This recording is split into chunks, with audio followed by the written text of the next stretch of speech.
嗨，欢迎大家来到果果的新闻频道。本期重要看点，各位朋友，今天要跟大家分享一个非常劲爆的采访。一位在达沃斯论坛混迹多年，为世界各国领导人做过顾问的西方专家，在印度电视台直言不讳地说出一个让印度人很不爽的真相。他说，这个世界上真正的全球大国只有2个，中国和美国，印度还差得远。更狠的是，他还说中国在执行力方面是绝对的冠军，而印度在这方面根本比不上中国。你知道当时印度主持人的脸色有多难看吗？但这位专家还没有说完，他直接分析了为什么欧洲也不是全球大国，为什么印度想要崛起还需要20年，以及印度如果继续和中国对着干，最终会被亚洲经济一体化的列车远远地甩在后面。这些话简直就是在印度的伤口上撒盐，但说的确实很有道理。想知道这位专家到底说了什么，为什么他敢在印度的地盘上打脸？请看前方发来的报道。 Welcome to Hot Seat. I'm Vandana Nair, and I have with me Claude Smudger. Hi Claude, thank you for the time. Thank you for the invitation. Claude, let's begin with, you have seen it all, from newsrooms to Davos to advising world leaders. How do you think your journey has been so far, and what do you think is that defining moment that made you understand global power in a different way? I think as a journalist, as an analyst, as a person trying to put people together to lead to some outcomes, I have been able to watch how power operates and what is today the nature and essence of what you might call global power.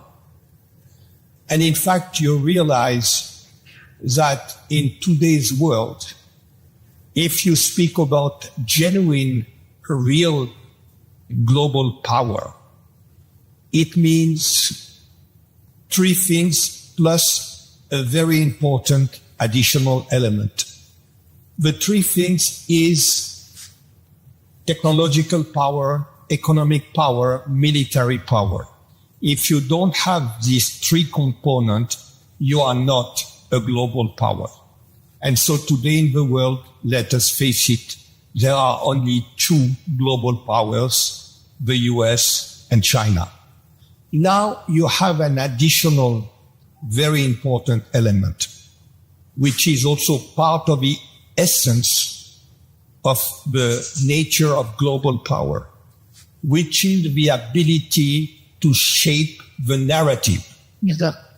And this is very, very important.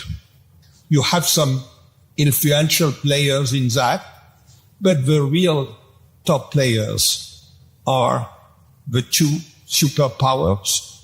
And then you have some very important entities in the world, which are the 2 or 3 top big banks in the world, the 2 or 3 top quote-unquote consulting companies in the world, which through different channels are able to shape the narrative about the issues.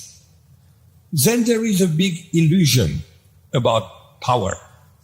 You have heard a lot about what people call soft power.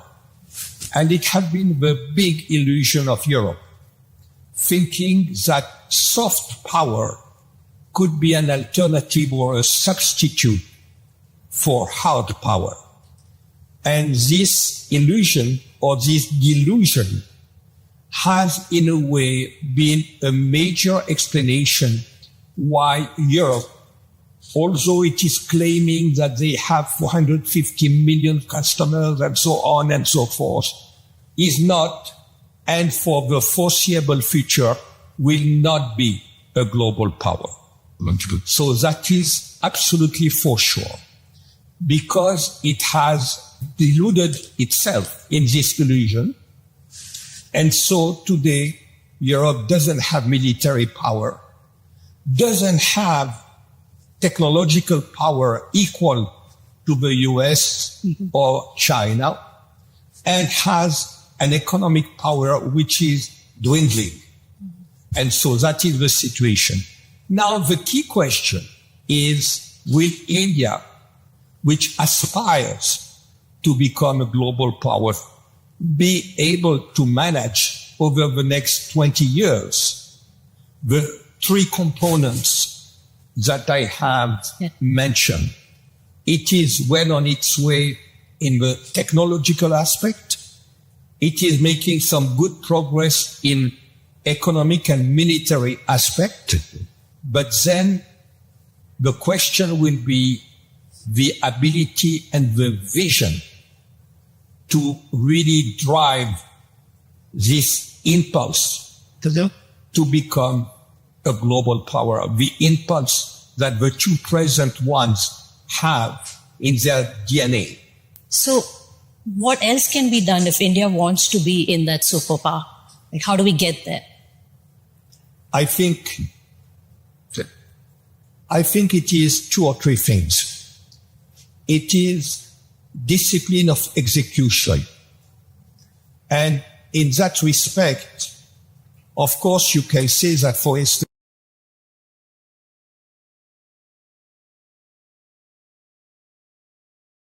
whatever you want to call it, and so you say it is easier to do that than in a very diverse country, democratic country like India.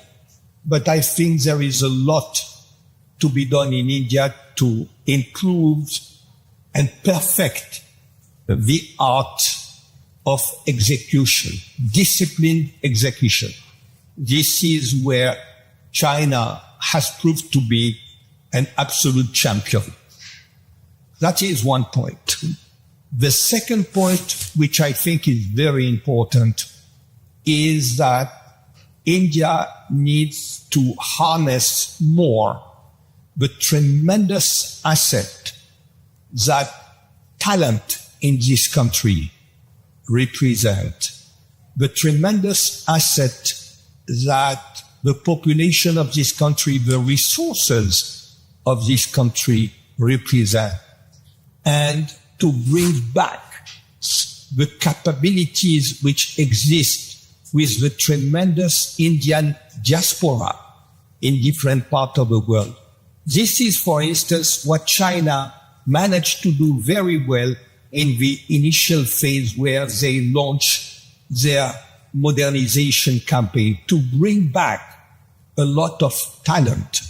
And you have a diaspora which is still very attached to India, which feel a very strong link to India. And so that is the question, how do you leverage more this kind of asset? Correct. And do you think any form of global collaborations, say India working closely with the US for maybe manufacturing or any other verticals, would that help India to kind of step up? I think we should not have too many illusions about global collaboration with the US or so on and so forth. I think India is doing the right policy of trying to diversify economic and trade partnerships through agreement. You have, for instance, a free trade agreement with my own country and Switzerland, and it is working and it is very promising. India is trying to negotiate now an agreement with the EU. I am, to be honest with you, but I really hope I am wrong. I am more skeptical about an agreement with the US in the present context. And so diversification is a very important thing. And one element which I think is really something which should be explored and leveraged much more is how to link up to the ASEAN part of the world. I know that this creates an issue with respect to the geopolitical situation between India and China. But I think India cannot afford to be only very marginally linked to the dynamic which exists in the ASEAN part of the world, and that China is at the moment fully capitalizing. And in my view, my modest view as an observer, India is lacking behind, and this is really too bad. 精彩视频看完了，这位克劳德·萨马加先生说话挺直接的。作为一个西方观察家，能这么客观地分析中国的实力，确实不容易。他说的对，现在世界上真正的全球大国就是中国和美国，这话听着就是舒坦。最让我印象深刻的是中国的执行力的评价，绝对的冠军。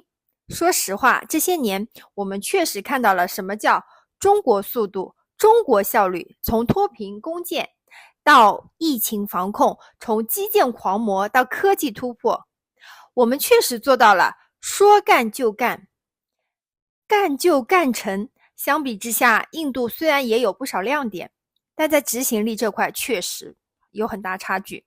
你看印度的基础建设，动不动就拖个10年8年，各种扯皮推诿。我们的高铁、5G、移动支付早就普及了，他们还在那里讨论可行性。这不是看不起印度啊，而是客观事实摆在那里。民主制度有它的好处，但在需要集中力量办大事的时候，我们的制度优势就体现出来了。